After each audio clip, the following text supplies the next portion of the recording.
Olá pessoal, eu sou o professor Vicente Olsen, prazer estar com todos vocês. Vamos aprender um pouco mais sobre a história do Brasil com essa questão do Enem de 2023.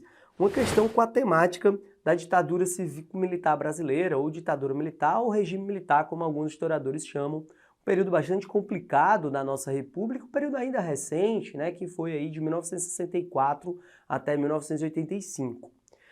O comando da questão, pessoal, ele traz o seguinte: o acontecimento descrito no texto, ocorrido em meados dos anos 1970, atesta a seguinte característica do regime político-institucional vigente.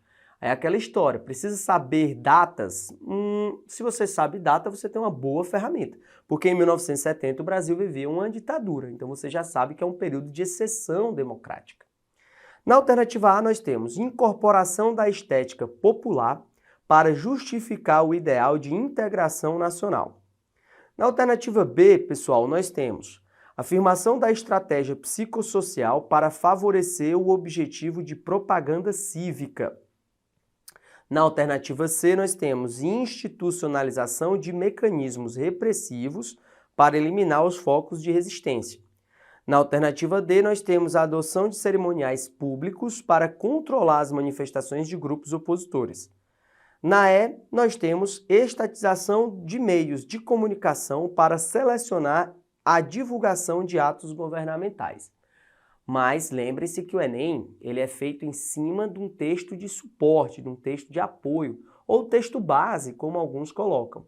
E qual é a discussão do texto base, pessoal? A discussão do texto base é sobre o velório e o enterro do jornalista Vladimir Herzog, que foi assassinado nos porões da ditadura após tortura, e foi divulgada uma foto infame, né, onde forjou-se ali um suicídio. Esse episódio do Vladimir Herzog, ele ganhou muita repercussão, porque o Vladimir Herzog era um jornalista, trabalhava em alguns jornais de São Paulo, trabalhava na Fundação Padre Anchieta e foi por conta própria para o DOI-CODE de São Paulo para prestar esclarecimentos.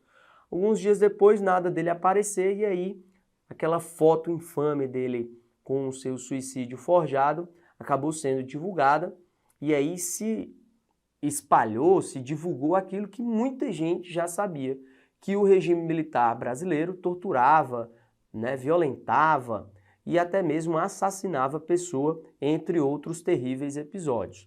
E aí, nesse caso, a discussão é justamente acerca disso, né?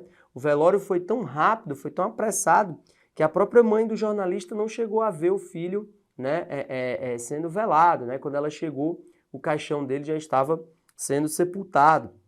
Alguns colegas jornalistas afirmavam, né, eles matam, não pergunte nada, não podemos dizer nada, eles matam mesmo. Então, é isso que está sendo discutido. O que está sendo discutido é, em plena década de 1970, nós temos ainda os órgãos repressivos da ditadura cívico-militar brasileira atuando de maneira violenta, de maneira arbitrária, violando aí os direitos humanos. Mesmo com o presidente à época, o Ernesto Geisel, prometendo uma abertura lenta, gradual e segura.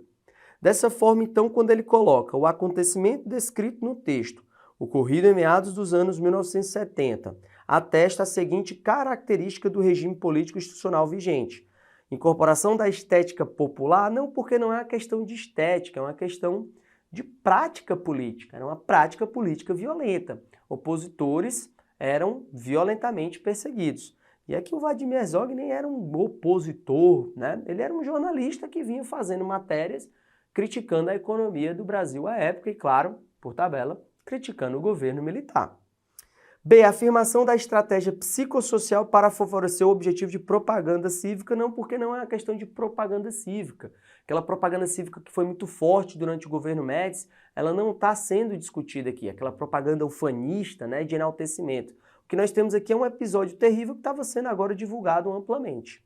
Alternativa C, institucionalização de mecanismos repressivos para eliminar os focos de resistência.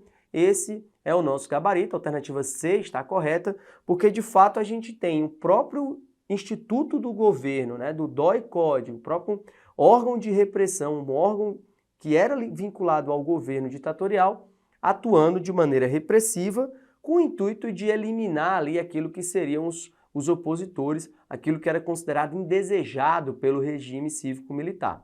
E aí o caso Vladimir Herzog, assim como o caso do Manuel Filho, eles ganham muita repercussão e passam aí a contribuir para o aumento da pressão pela redemocratização contra a ditadura militar. Esse é o nosso gabarito. A alternativa D está falsa porque ele coloca adoção de cerimoniais públicos para controlar as manifestações. Não, porque nesse caso a ditadura não está tendo controle sobre o velório. Há ali denúncias, há ali uma publicização, digamos assim, do episódio de Vladimir Herzog. E na alternativa E, estatização de meios de comunicação. Não, porque nesse caso há sim meios de comunicação privados. O próprio Vladimir Herzog trabalhava na Folha de São Paulo, na Fundação Padre Anchieta, que são órgãos privados de comunicação. Nosso gabarito, mais uma vez, é a alternativa C. Bons estudos, pessoal, e até a próxima. Tchau!